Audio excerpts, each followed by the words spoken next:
Have you ever experienced a winter day so perfect that you hate to leave your footprints in the snow for fear of ruining the immaculate landscape? Well, such a day was today, but there was one problem. It was negative 11 degrees Fahrenheit on this fine morning.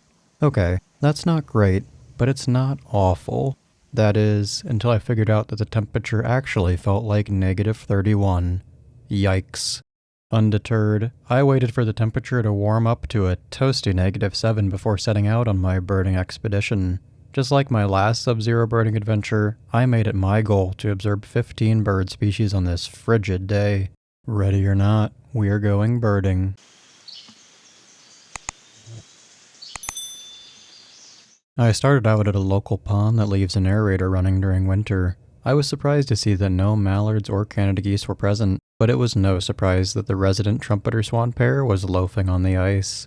I suspected that they would be joined by a greater white-fronted goose, as this bird has been hanging out in this pond for nearly a month now.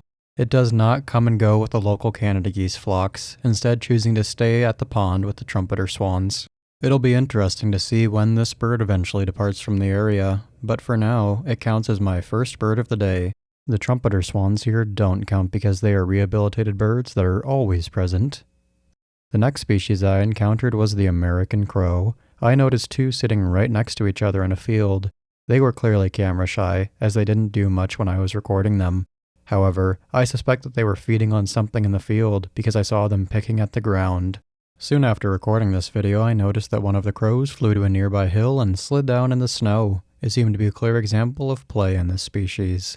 After watching the crows, I arrived at my birding destination, a local state park that features open oak woodlands and lakefront access. Although the lake was entirely frozen today, the birds were still plenty active in the rest of the state park despite the tremendously cold temperatures. I immediately found a white-breasted nuthatch, a bird that I would see often on this chilly day. This bird was actively scooting down bur oak trees, and it had puffed up its feathers to make itself look very round. Birds don't just do this to be cute. They puff up their feathers to trap warm air from their bodies and maximize insulation on cold days. This white-breasted nuthatch paused for a while to call out to other nuthatches in the area. Take a listen.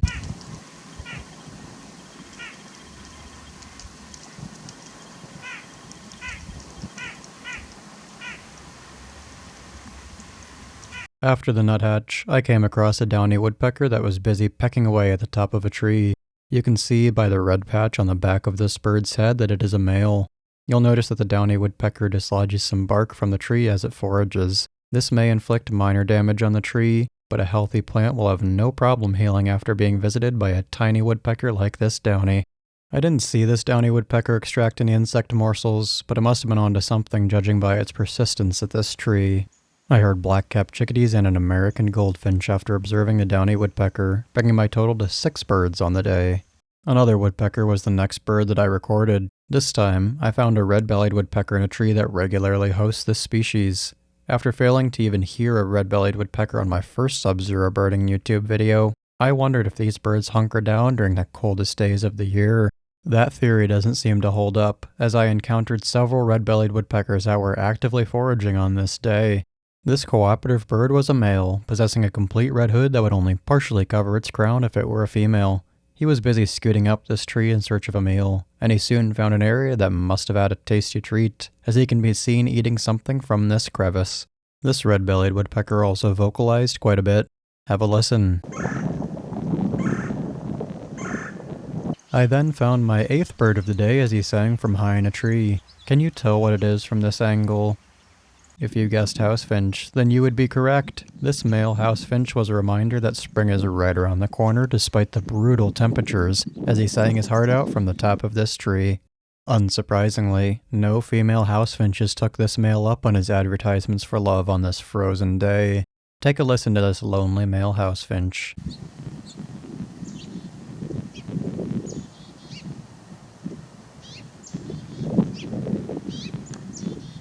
After a starling flew over and a blue jay vocalized, I was up to 10 birds on the day. America's bird, a bald eagle, was my 11th species. This immature individual quickly flew over, but another bald eagle flew overhead a few minutes later. I couldn't tell if the two encounters were the same bird, but there's no doubt that they were both young birds. It won't be long until many of the Midwest wintering eagles fly north for the breeding season.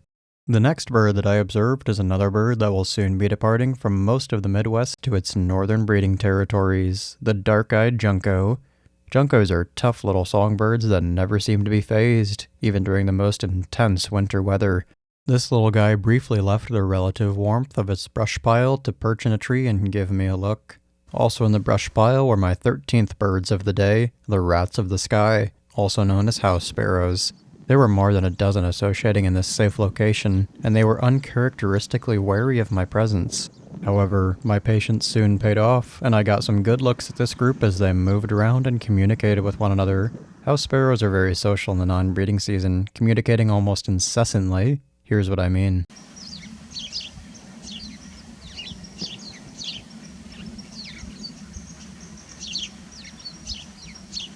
I detected the high-pitched flight calls of horned larks overhead, but I was unable to see the birds against the blue sky.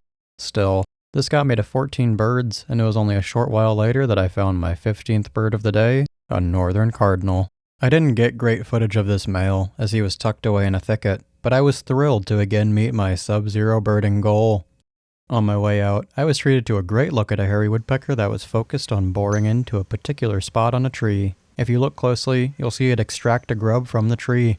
I was impressed by the strength of this female hairy woodpecker. She chiseled away at the bark on this tree with ease, using her powerful bill to effortlessly remove anything that got in the way of her and a potential meal.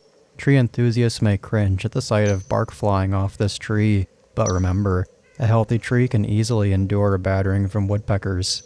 A brown creeper sounded off after observing the hairy woodpecker, bringing me to 17 birds. However, my 18th and final bird was perhaps my best bird of the day.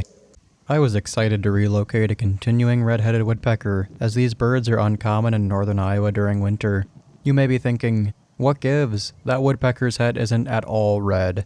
Well, that's because this immature bird isn't old enough to have a red head, but in a few short months, his head will be entirely red. This bird must have had some acorns cached in the bur oak trees, as it was dive-bombing squirrels when they climbed into certain oaks. Overall, I managed to stay plenty warm on this sub-zero day while enjoying a productive birding outing without a single person in sight. If you liked this video, then make sure you watch my first sub-zero birding excursion to see more freezing cold bird content. Remember to like and subscribe to stay up to date on my birding adventures. This is Connor from WorldWidebirder, signing off.